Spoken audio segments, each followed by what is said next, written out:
the patterns are still there. It's not, I think there's a misunderstanding that some of this stuff is sort of quasi magical in the sense it's like, there's people at wizard level who've got these kind of skills, and if we let the knowledge die with them, we will never get it back. That's not my reading of the situation at all.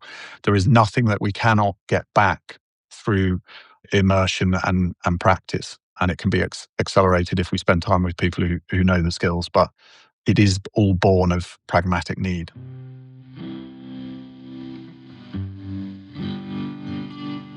Welcome to the Passing Through podcast, a show dedicated to exploring those spaces not just within, but also between and around us. The cracks in the walls, the moments between the moments. I speak with thinkers, authors, artists, teachers, and everyday humans who have touched the edge of the ordinary and found something to bring back. I'm coming to you from a picnic blanket in a park in Poland. And the wind is blowing. The sun is starting to sink west in the sky overhead. The temperature is changing. The young oak beside us is dancing on the breeze. You might even be able to hear the rustling of its leaves.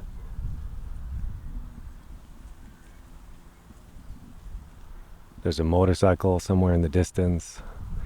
There are hooded crows flying about in the trees.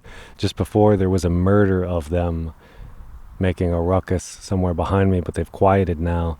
And just ahead in the distance, I see a pair of wood pigeons pecking around in the grass. And the reason that I'm orienting you a bit around where I am using things like animals and plants and the celestial bodies above is because this week I had the pleasure of speaking to Tristan Gooley. And Tristan is what you would call a natural navigator. He's been called the Sherlock Holmes of nature by the BBC. And this is because he's made it his life's work to be able to navigate landscapes without the aid of compasses or smartphones or maps, instead using tree leaves or the color and placement of lichen or tree roots whispering information about the prevailing winds in order to guide him across sometimes treacherous terrains. He has trained with indigenous trekkers like the Dayak in Borneo or the Tuareg as he made his way across the Libyan Sahara. And he's the only living person to have sailed alone and flown alone across the Atlantic Ocean. So he is adept at bushcraft, meteorology, geology, hydrology, dendrology, all of the ologies.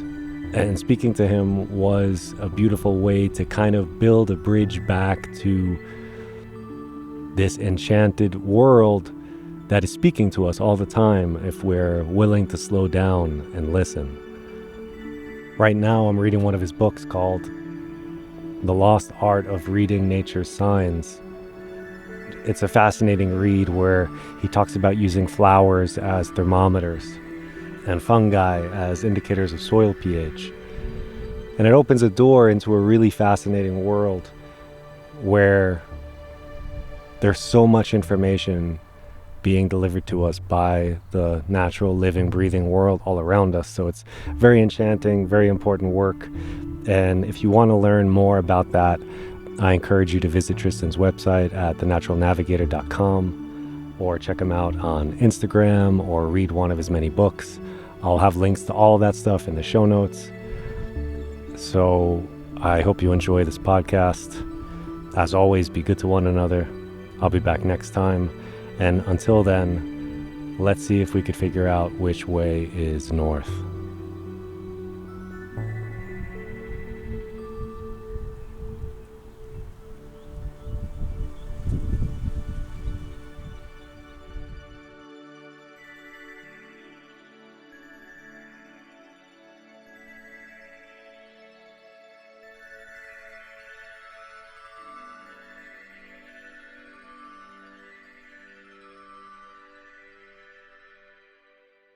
Okay, welcome to the Passing Through podcast, Tristan. It is great to sit with you in conversation. Great to be here, Danny. I wanted to start with a question that I've been thinking about as I've been preparing for this episode. What's the most passive aggressive thing a tree has ever communicated to you? Oh, wow. That's a really interesting question, and I'm just going to take a couple of seconds here to think because I don't think I've ever thought down that exact line before. So, credit to you on that. Um, it's not an individual moment, but what trees do, which I've learnt to love, but it did take years, perhaps decades, is once you get to the point where you know certain characteristics really well, they tease by doing something you're really not expecting, which is it's like the teacher who goes just a tiny bit too fast, and the second you think, "Yes, I'm getting there, I'm nailing it," trees every single time. They if I walk out and it's a check of overconfidence. So yeah, I now love it because when I now know with that feeling that it's a chance to develop new insights. But for years, I was like, "Come on, guys, give me a chance." Yeah, thank you. I've been attracted to your work because it centers around some important and, in my opinion, much needed reenchantment work in the world. Because it says that the world is alive with wonder and it's speaking to us. And if we could remember how to listen, we can hear it. And you've spent a lot of time cultivating a capacity for listening to the language of the earth and learning how to navigate that dialogue. And I imagine that there's something almost initiatory about it, where when you're learning to read those signs, the landscape that you thought you knew might become suddenly legible in a completely new way. And I was wondering if you could describe passing through into that new way of seeing, if there was a specific moment that you can identify where the world changed for you permanently. Yes, I it's definitely the area that fascinates me at the moment, has done for years, but it's near the top of my areas of excitement now, is this idea that practical reading leads to breakthroughs in other areas. So to get to your question in terms of an actual moment, probably the best one I can think of, and really every day I'm hoping for a small version of this, but I do remember if I had to guess when it was, I'm thinking maybe 8 years ago. I was walking along the south coast of England in a county called Dorset, and I saw a kestrel, a small bird of prey, hovering near the cliff edge on the coast.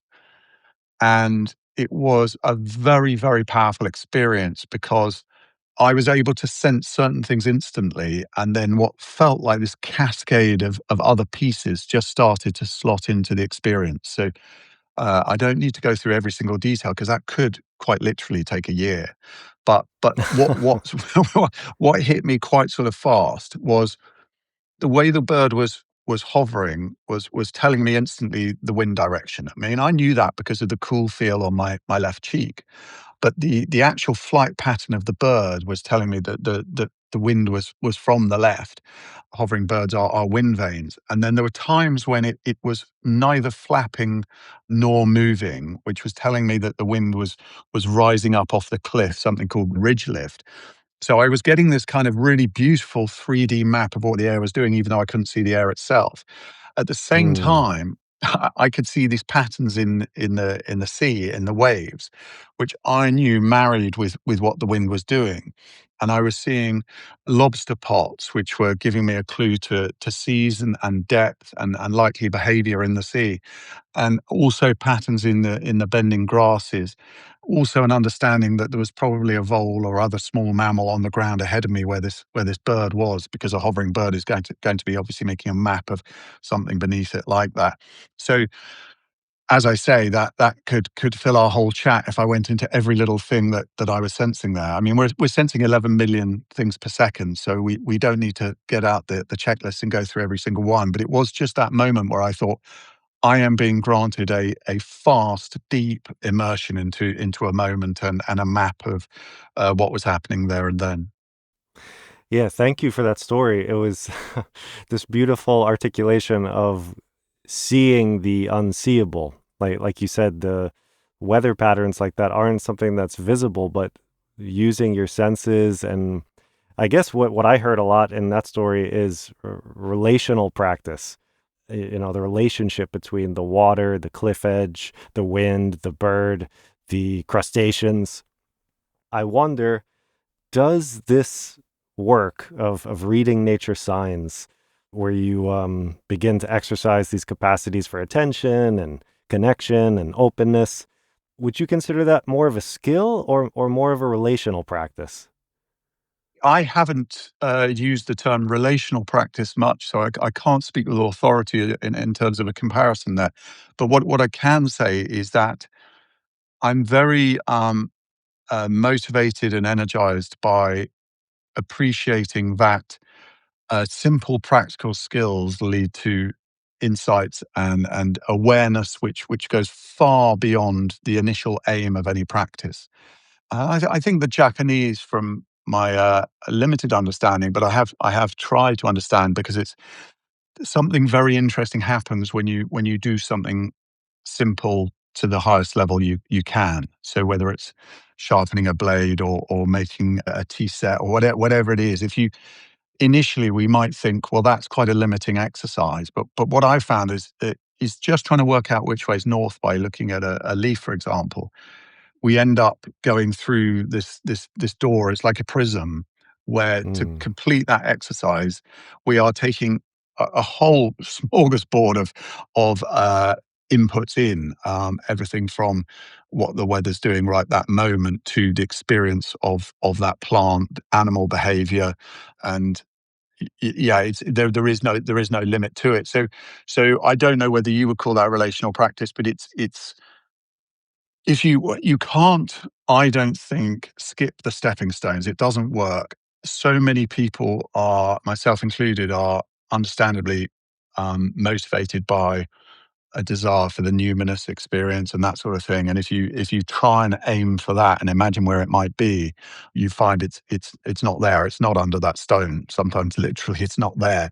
Um, Whereas if you if you do something like try to work out when it will rain just by looking at the shape of a cloud, it takes you down a path. But I think it sounds very old, but it feels like a more honest practice, and it's the sort of treasure that you can only get through an honest practice. mm. Yeah, thank you for that. I think I'm tracking what you're saying there, where it's basically there are small little stepping stones and skills that you develop and practice, which will in time maybe provide that more numinous experience that encompasses the whole kind of web of ecology in a given point in time. Is that kind of what you mean? Yeah, definitely. I'm so a couple of pillars that underpin my work, and I don't claim them as hugely original. They're really not. But the first is that we're not sensing randomness. So it doesn't matter if we're looking at a rainbow, a rock, a butterfly, a star. It doesn't matter what we're looking at. There are reasons for what we see, and once we understand the causes, we're getting clues and signs at the first sort of what academics would call sort of indexical semiotics. You know, that we are getting clues to something else. And the second pillar is everything is connected. So if we put those two quite simple things together, the interesting thing that rests on those two pillars is the idea that we can actually gain some quite deep understanding about almost anything by sensing almost anything. And that's a practice I do every single day. This morning I was trying to connect the color in the sky with the way dust was moving on the ground, and it led me to interesting thoughts about the high pressure system we have where I am in the south of England at the moment, which was explaining both the color of the sky and the easterly breeze that I was feeling, which is why the dust was moving in a direction. I mean, the reason the dust was moving itself was because we don't get easterlies where I am very often. So the dust can kind of sit there for quite a long time. And then when we get an easterly, it does a bit of kind of cleaning in a direction that hasn't been done for a while. And all of that comes together. And all of that is words, and the deeper understanding sits below language. Language is just a tool that kind of helps us find roots and share experiences, but it's not the truth itself. Yeah. Yeah, beautiful point there. And as you were speaking, I was getting visions of the kind of navigational knowledge that maybe indigenous people begin to just, it's woven into their stories and their songs and this sense of kinship and in their cosmologies. And that it's almost transcends language in that way. It's embedded somewhere deeper in like the somatic experience of their humanness or something like this. And I know that you've encountered indigenous people and have studied with indigenous cultures and traditions. I was wondering what your perspective is on when you compare the West versus these people who are more close to the land. Maybe if you have a sense of where we've gone astray. I think it is the big challenge for us. I'm not advocating for a move back to pre-industrial or even pre-agrarian societies. But there are interesting shifts that have happened, and there are academics who've argued that we've lost free time along the path of farming and the industrial revolution and things like that. But that's a sort of sidetrack. I think what is very noticeable to me is that the brain doesn't want to idle, and I think the huge surge in popularity of mindfulness, meditation, and related practices is a pointer in a sense that we are using our analytical thought in a way that's not improving our well-being. That's my reading of it. And when I'm in wild places, either with indigenous cultures or sometimes on my own, it is possible to get a sense of calm well-being. And if you haven't had it for a long time, the mind, I think, sort of happily overreacts sometimes, and you get a sense of euphoria, and that may be related to the numinous, and we can sort of come back to that. But what I have noticed is that there's nobody on planet Earth who wakes up and thinks I'm not going to engage my brain or do anything with it all day. That doesn't happen. So the happy medium, which may be related to what is sometimes termed a flow state, is giving it something to do, which allows it to run at the right speed, and that's not a judgmental right. That's a kind of, if you have a car and you drive it too fast all the time, there are going to be problems. But equally, if it's just idling the whole time, it's not gonna work out well either. So that's what I see as what I might describe as a happy busyness. The Dayak in Borneo, for example, I never saw any mental or physical idleness, and I never ever saw any what we'd call stress. I mean, you can't always perceive stress, and there were times when I was lost with a couple of Dayak, and they didn't seem to love the experience, but they weren't even showing any other signs that somebody sort of experiences when they're going through a classic everyday urban stressful situation. So yes, I don't have all the solutions, but I do feel that there's a general broad sense that we've gained some things and lost quite a lot. Hmm. Yeah, that sense of loss is something that I wanted to talk to you about too, because in reading your work now, what strikes me personally is this sense of grief that comes from losing the fluency in this language of the earth and native peoples and our ancestors all over the planet. They lived with a deep intimacy and an awareness, with this richness of relationship that we don't even, I feel like I didn't even know what I was missing until I started really paying attention and reading into what you're talking about here. And I wonder, how does that sense of loss move in you? Do you also feel that? Yeah, it's interesting to hear you use the word grief, because that's not something that's not a word I would reach for instantly. I think that's attached to the idea of permanent loss, which is not something I see really. My take is that it's a cultural choice. And to give a superficial example, we've all probably picked up a book we're not enjoying and put it down after 30 pages. And that's a cultural choice that hasn't worked out. You realize you're not getting whatever reward you were hoping for, whether it was entertainment, information, or something else. Whereas that doesn't then stop you watching a film or picking up a different book or listening to a podcast or something. It's so that's a superficial version where I think we're at, by which I mean we haven't lost the tools. So genetically, we're not significantly different in any way to our ancestors of 10, 12,000 years ago. So all the evidence is that the kit is still there, but what we've chosen to do with it is a temporary choice. It's not. Some knowledge will have died, but if my experience is anything to go by, and nobody can claim exhaustive understanding in this area, but my gut feel is we haven't lost anything that isn't retrievable. So to put that in a strange context, I was walking with the Tuareg in the Libyan Sahara about 15 years ago, and there's things that they were brilliant at walking without instruments across the desert. And again, there were moments where there was like, do we know?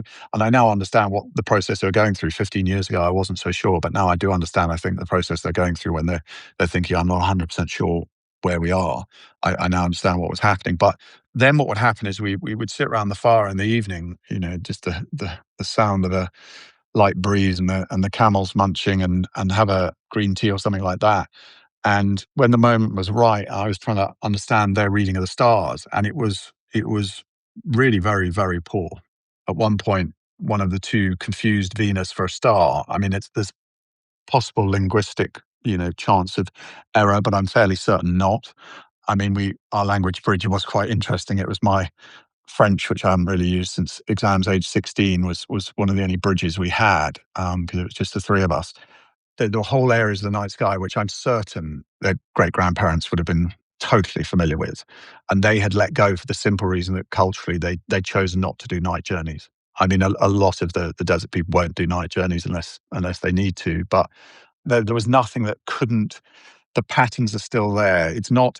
I think there's a misunderstanding that some of this stuff is sort of quasi magical in the sense it's like, there's people at wizard level who've got these kind of skills, and if we let the knowledge die with them, we will never get it back. That's not my reading of the situation at all. There is nothing that we cannot get back through immersion and practice. And it can be accelerated if we spend time with people who know the skills, but it is all born of pragmatic need. Yeah, that's a great example, actually. So thank you for sharing that one because it illustrates how even on a short-term scale, just I guess a couple of generations, you can see noticeable loss or changes in a culture's ability to navigate as they did not so long ago. And so, yeah, like you're saying, the stars are still there. Like the stars would have to be gone for it to be irretrievably lost, right? So you could always point up and say, okay, there's Venus. But I wonder, without someone there to tell you that, over how many generations would it take to have something actually be lost in that way? Well, it's never irretrievable, I don't think. So I think Ricky Gervais made a point. He was making it was a sort of attack line from him on religion, which is not the reason I'm raising it here. But his point was if all books disappeared off the face of the earth, within a few decades, certain non-fiction texts would come back because the truth within them hasn't changed. His argument, which is not one we need to debate now, is that the religious text wouldn't. His point was, if things are in any way created, then the likelihood of them materializing again in some form is much lower. And the religious point's a different one. So I'm maybe not the best example, but my point is, if we learn that we can find our way by looking at tree roots, and I teach somebody that in a course, and they then pass it on to a friend who then passes it on to their child and that sort of stuff. And then that knowledge is suddenly, disappears from all record from my books and from the oral sharing and that sort of stuff.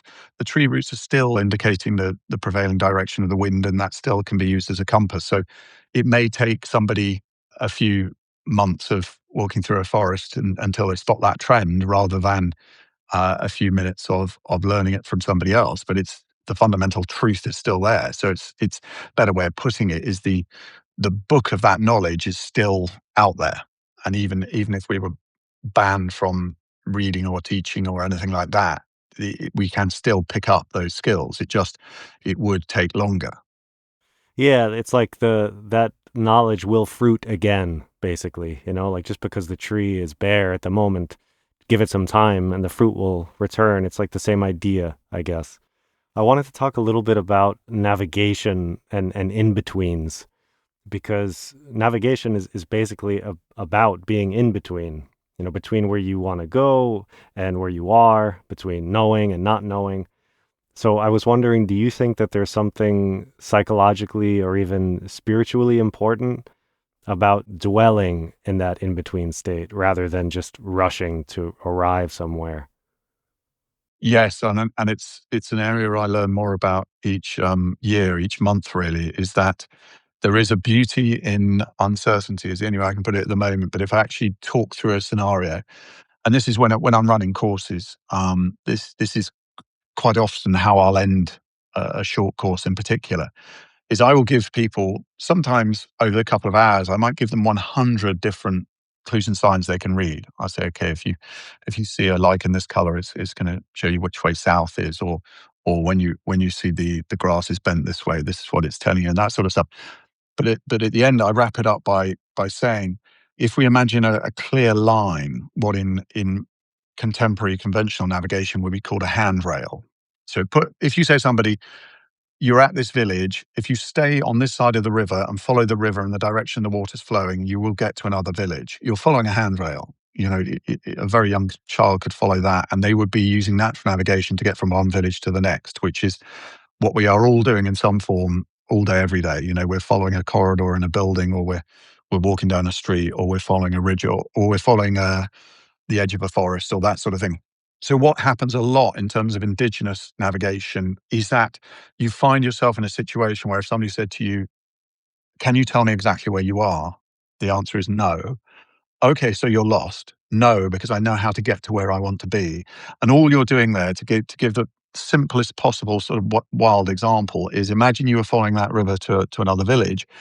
If you saw something interesting, perhaps a deer, and you decide to follow that up the hill, you could have a very interesting half an hour trailing the deer, get quite disorientated, and then somebody would say to you, do you know where you are? No. So you're lost? No, because all I have to do is walk downhill until I see the river, and then I follow it in the direction the water's flowing, and I'll still find the village. But there's a moment there where you don't know where you are, but you're not lost, and that threads through not just navigation, which is obviously how I've become familiar with it, but the whole, um, the whole broad. I mean, it's dangerous to lump all indigenous knowledge together, but I think in this area it is possibly fair that there's a way of knowing things with extreme confidence and positive practical value without certainty. To give you just another very quick example, in Western Europe, when nautical navigation was forming a massive part of the kind of geopolitical sphere, knowing where you were to within a few hundred yards was essential because off the south, between England and France, as one example, there are the Channel Islands.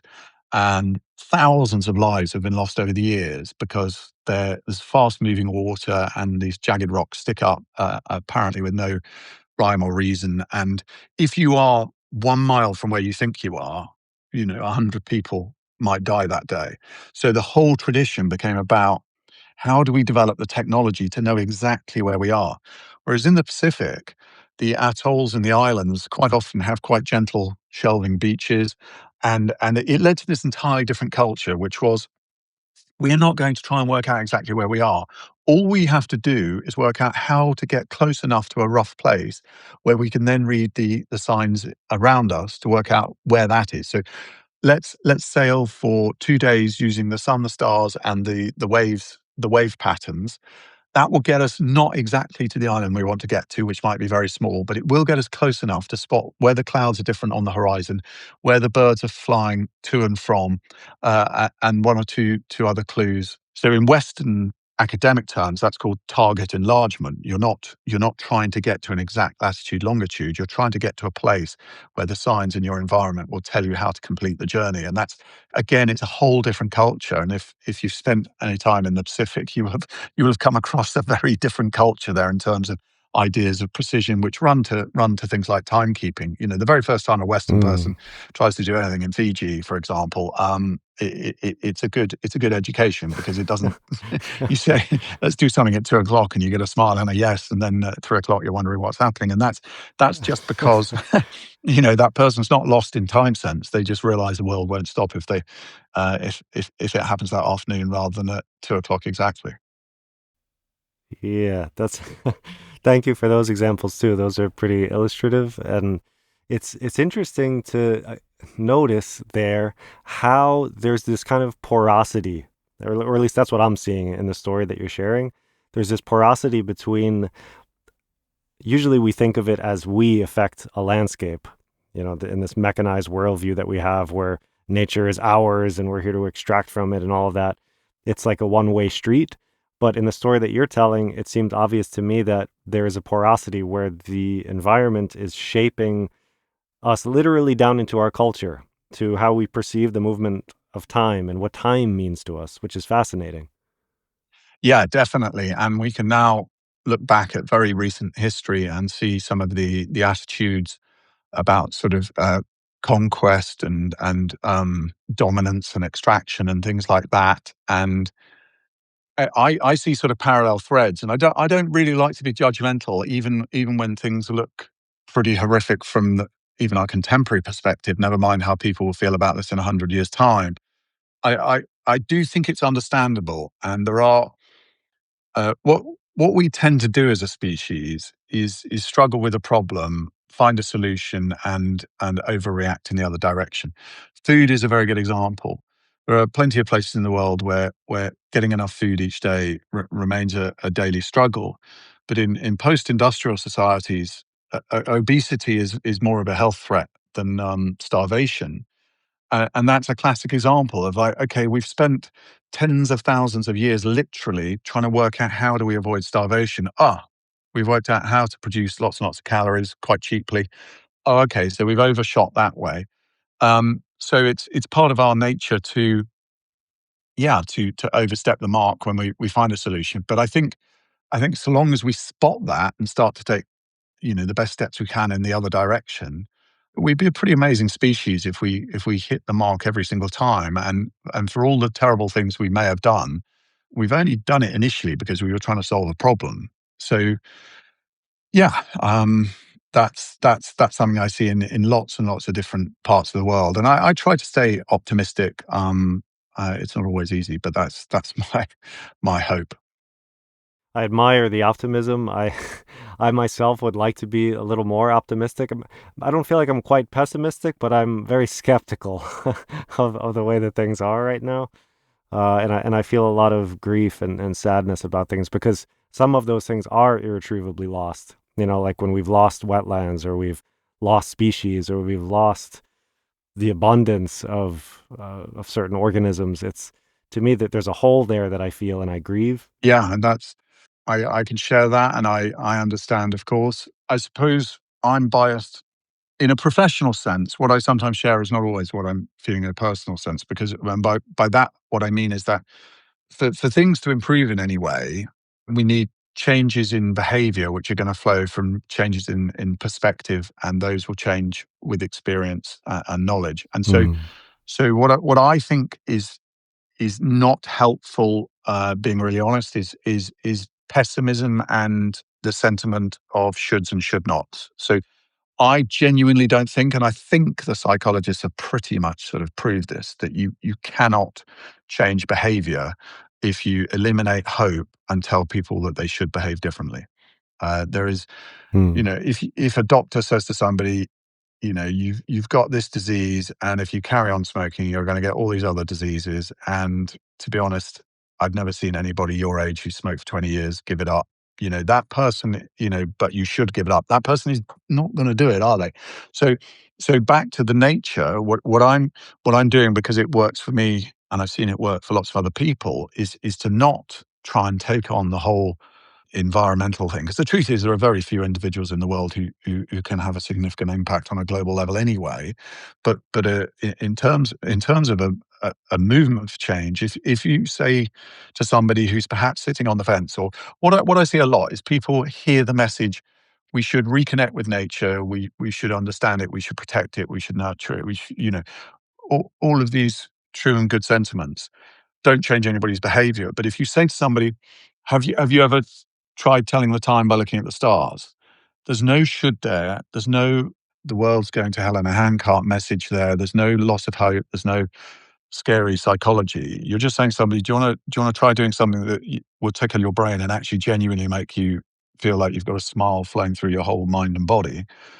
And then what happens is they see stars they've never seen before. And if you do that same practice with not just stars, but clouds, trees, puddles, rivers, what happens is you do genuinely get to know environments. And then if somebody brings out a chainsaw, nobody said to you, you should protect an environment. You just have got to know that the 20 something different signs that a particular tree has been telling you for the last week because you've walked past it. Perhaps a tree in a park, you walk past it for work every day and it was in the background. You never noticed it before. Somebody took that tree down, you might notice it and go, why did they do that? And then you carry on your walk. If once a day you're looking at it and going, I've just noticed that the leaves on the south side are smaller and lighter in color than the leaves on the north side. You're building a relationship there.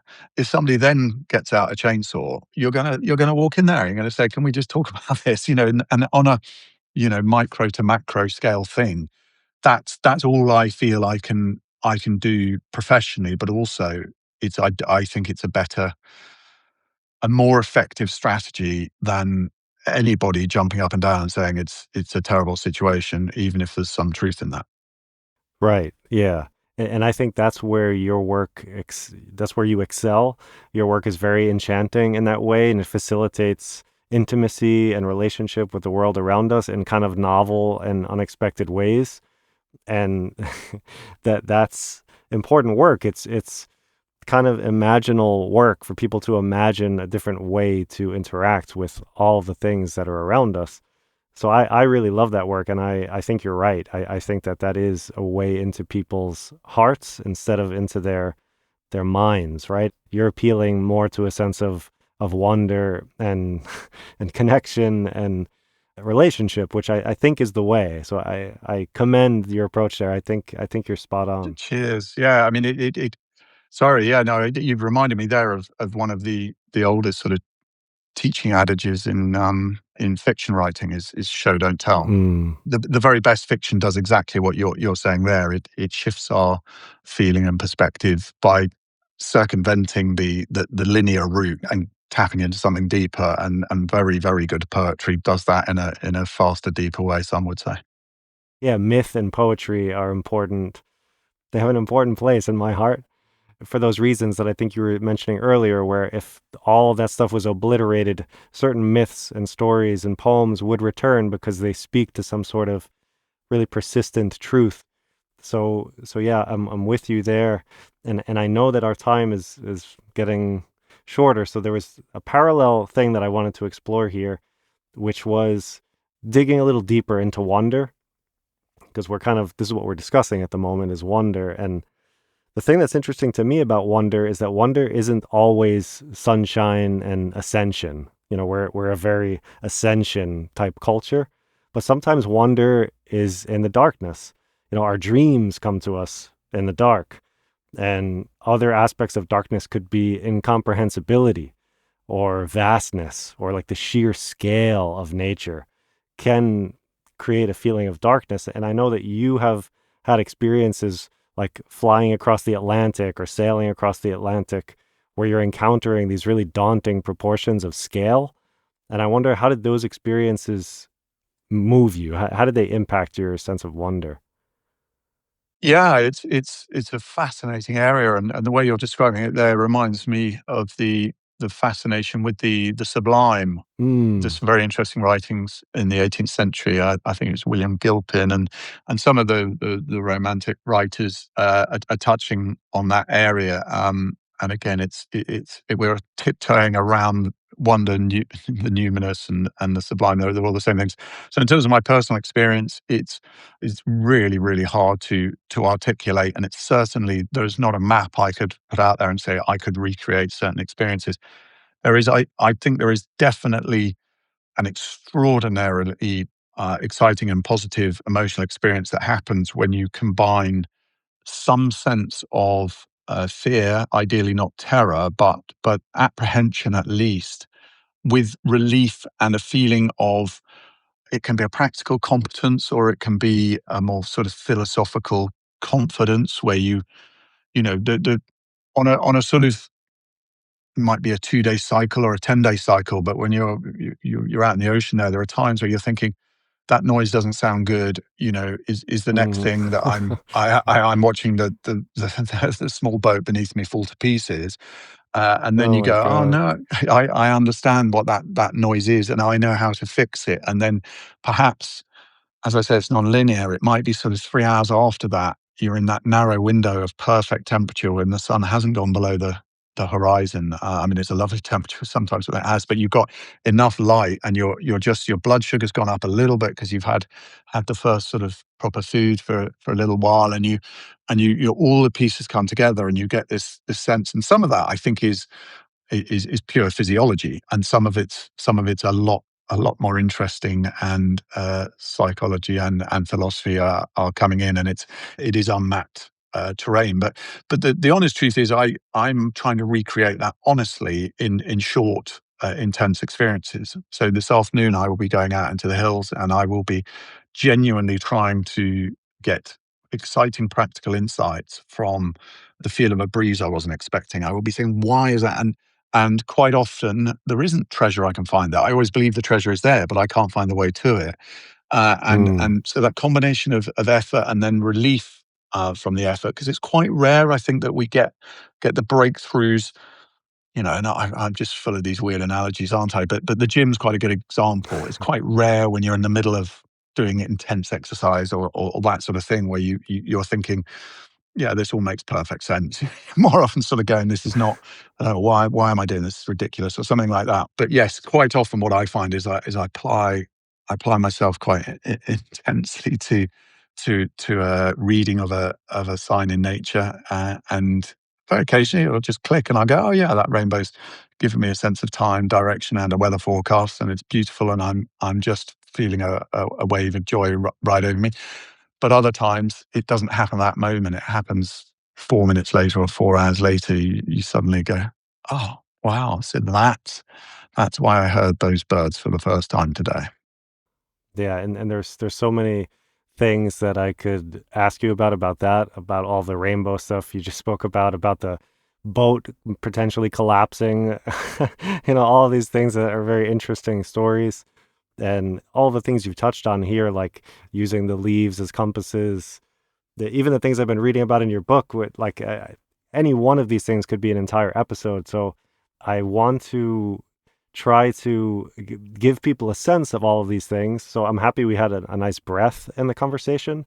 But as we are nearing the end, I'd like to give the end of it back to you to see if there's something you wanted to talk about that we didn't have space for, or you have something going on that you want people to know about, and just generally where people could find you so that they could, on their own, pursue this and deepen their experience of what you're offering. Oh, thanks, Danny. Yeah, I'd like to leave everyone with a practical exercise. The next time you're standing somewhere and you're about to pull out your smartphone and ask it, or check a message or something like that, of course you're going to do that. That's how we live these days. But just give yourself 1 minute and see if you can work out which way is north from anything in your surroundings. It can be the way people are walking in a city. It could be the clouds. It could be anything.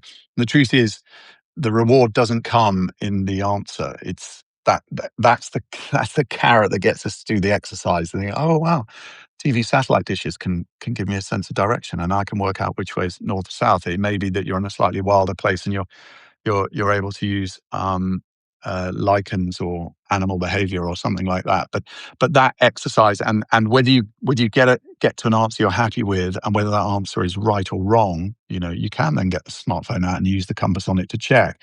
The exercise will blur a bit of dust off some neural pathways, and I genuinely believe that's what our brain evolved to do. It didn't evolve to stare at screens. We know that.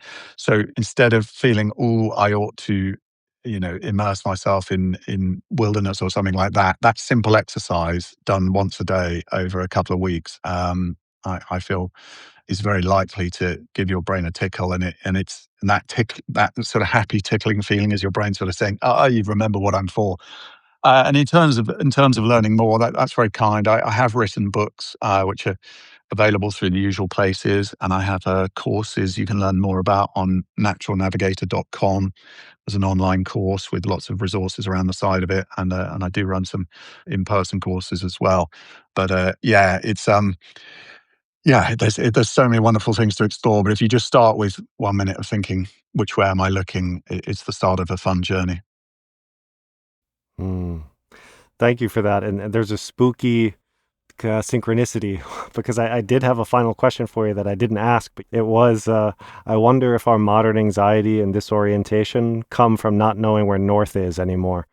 And you you just tacitly kind of touched on that, and yeah, thank you for that recommendation, because I think that that could be a beautiful way for people to, and an easy way for people to start to redevelop that connection. So thank you for that practice that you offered there, and thank you for passing through today.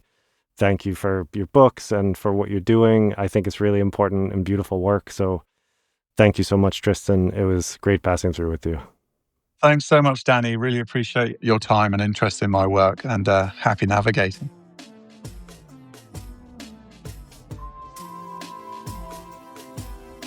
Thank you for passing through today.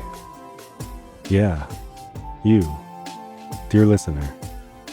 Thank you for your support, for your attention, for spending some time with me and this episode's guest. If you're enjoying this content, please subscribe, rate it, like it, tell your friends about it, buy a billboard somewhere next to a highway promoting it. I mean, I'm kidding, of course, but your support really does mean a lot to me. So thank you for listening, and I will talk to you next time.